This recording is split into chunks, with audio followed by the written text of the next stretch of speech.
संभाजीनगरमध्ये मराठा आंदोलकांकडून मुख्यमंत्र्यांच्या ताफ्याला काळे झेंडे दाखवण्यात आलेले आहेत। ताफ्याला काळे झेंडे दाखवत आंदोलकांकडून निषेध व्यक्त केलेला आहे। तर सिल्लोड इथल्या कार्यक्रमाला जात असताना हा सगळा प्रकार घडलेला आहे।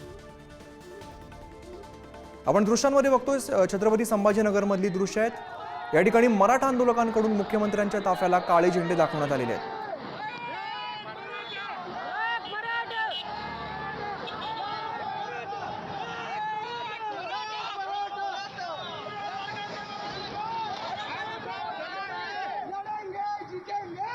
सचिन जेरे आमचे प्रतिनिधी अधिकची माहिती देतात। सचिन, संभाजीनगरमध्ये मराठा आंदोलकांकडून मुख्यमंत्र्यांच्या ताफ्याला काळे झेंडे दाखवलेले आहेत।